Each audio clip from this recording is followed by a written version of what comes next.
Hey Emily. So gonna give you some quick feedback. You get quite a few videos here, and I only have 15 minutes to do it, so I'll be pretty sort of straightforward as we go through it. Overall, this one's feeling pretty good. It feels a little dull in the motion up and down here. Like it's just kind of going up and down. We're not really getting a lot of rotation or sort of change in the side to side, and it's almost more like a breathe idle. The character just kind of goes up and down. And I think you could add just a little bit more into that to make it a little bit more variety. Just sort of get a little bit more swaying in the character, or a little bit more just looseness in it. Because right now it just feels like he's kind of just going up and down on one axis. The pose looks pretty good. In fact, the hand poses feel a little like you could do a little bit more there to kind of show these kind of grabbing onto the knee. But overall it's feeling relatively good. Okay, so this is a crouch walk, I guess.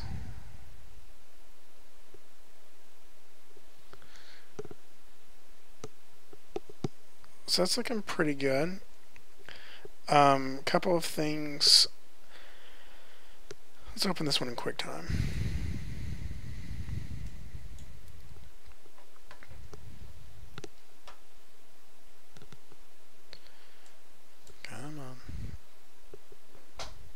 There it goes.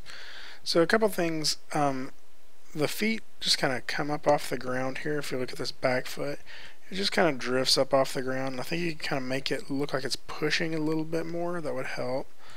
We get a little bit of a twist in the body, but I feel in that twist in the body, watch as he's twisting back here, he kind of freezes there for just a frame or two and then continues twisting. You kind of get a little bit of a hitch there. I don't know if I really see it quite as much on this side to side, but I see it from here to there. He kind of freezes. And I feel like the arms are a little too, like they need some more offsetting from the rest of the key poses. So for example, the arms hit their lowest point at the same point that the foot hits the ground. And so see, it kind of hits it right on the same frame and then changes directions. And so it just feels like everything's kind of hitting together. And so I think you need to go through and do some stuff with the arms, maybe offset the timing a little bit, maybe make them feel like they don't hit the ground until the frame after the feet do.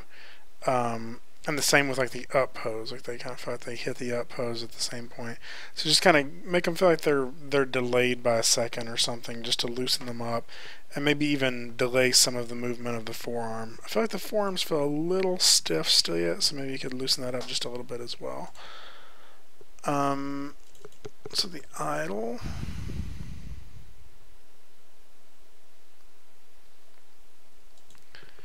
I'll play through once and then play more smoothly.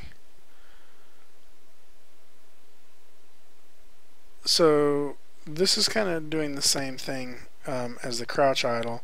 It's a lot of up and down. You get a little bit of twist in there. But let's open it in QuickTime. It may help. So it feels like we have now, to me, is we have sort of pose A, where the character is up in the air, right? Pose C, where the character is at its lowest point, and pose B, which is where the character kind of goes, kind of rotates his body a little to the side and moves it over to the side before getting to C. So as he's going from the top pose down to B, he kind of just goes off to one side and kind of rotates over to the side a little bit. So he's kind of got this. That's my really bad drawing. And then he gets back down here to the bottom where he's a little bit offset, or a little bit off, to the side.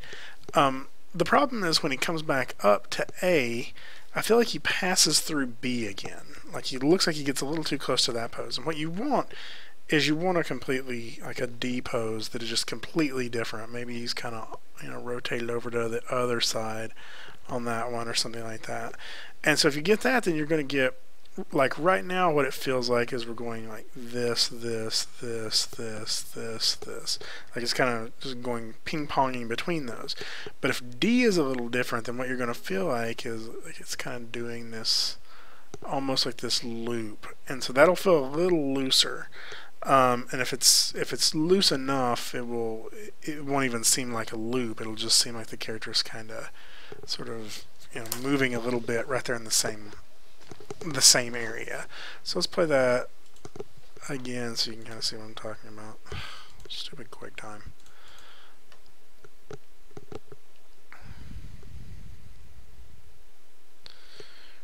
So you see, it's like A, B, C, B, A, B, C, B. So it's like he's going from A up here at the top, B in the middle, C at the bottom, and then he kind of feels like he goes too much back through B again.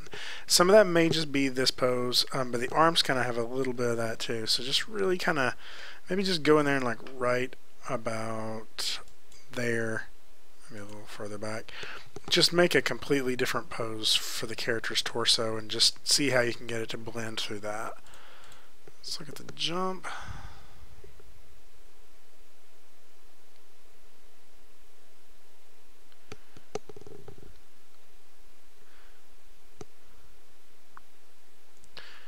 Okay, so this one still feels like it needs a little bit of work to me because I think the pop-up feels pretty good. I didn't mean to do that. The pop-up feels pretty good. As the character comes back down, I feel like he makes contact and then he hesitates for a couple of frames before he kind of squashing down. So that needs to kind of happen a little bit more with that contact pose. I also feel like the pose is very twinny. Like the left arm and the right arm look very similar. The left leg, the right leg, very similar. The toes are kind of straight across in the front. And so I think really mixing it up in this pose, like making these poses way more dynamic, I think you really need to do that to kind of make this just have a little bit more personality. And it just feels a little too, for lack of a better term, robotic. I know it's a robot, but hopefully he's a very cutesy robot who would move in a, you know, who has a little bit of style to how he would move. And so you want to offset some stuff and kind of make that make it not feel so symmetrical and so perfect on each side. So the kick.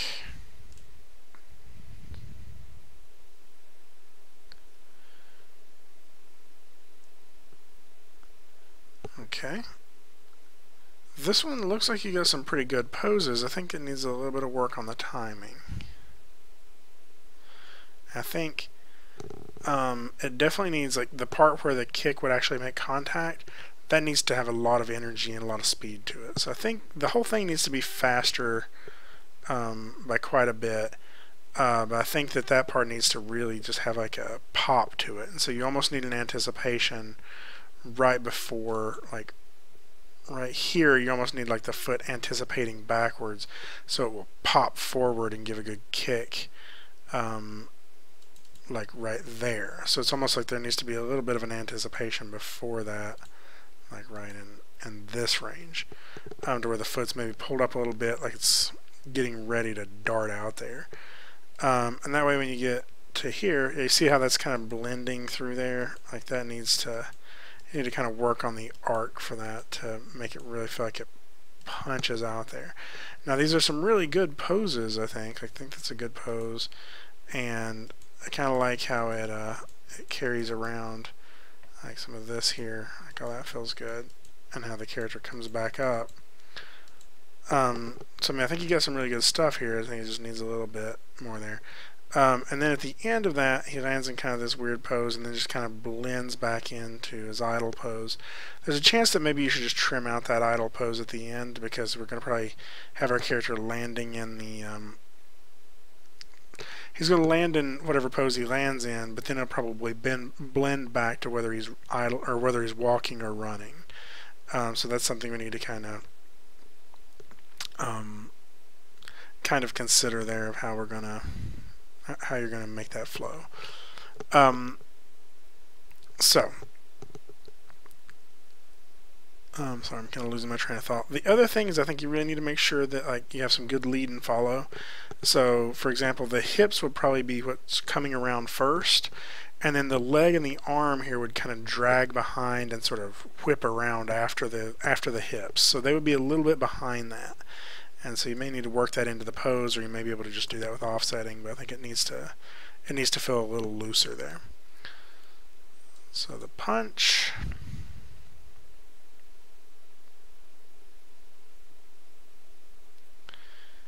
Okay, so I think somebody else had a punch that was similar to this earlier, where you've anticipated back with this foot, but then when you punch forward, that's a very weakened pose to be punching in, right? So maybe what you need is the anticipation back and then the foot coming forward in like a step when the character punches forward, because then you get a better line of action. So I think you kind of missed the talk today on line of action, but what you really want is for this pose where the character impacts to feel really strong. And I think you were probably in one of my other classes when we talked a little bit about line of action.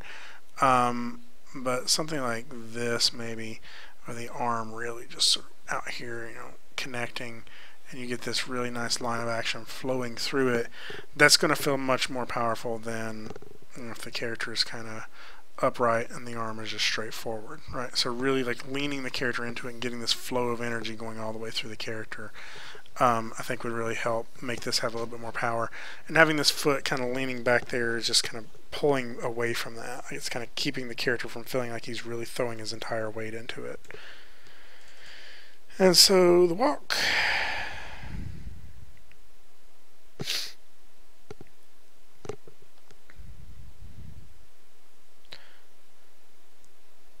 So let's see. The second step, the step where so I'm only seeing it from the front, so there may be some other stuff going on the side that I'm not seeing. So the first step it's in the up and down of the character. The character's up and down feels pretty good. So the step where his left leg goes forward, the up and down feels pretty good. On the right step, I feel like he kind of hits a. Let me walk through it here with QuickTime. I feel like he kind of hits a pose and kind of freezes in his up and down, and then the next pose he sort of pops down. And so let's look at this a little bit more in detail. So if I Control L, we're gonna hit Enter. Oh, come on! There we go.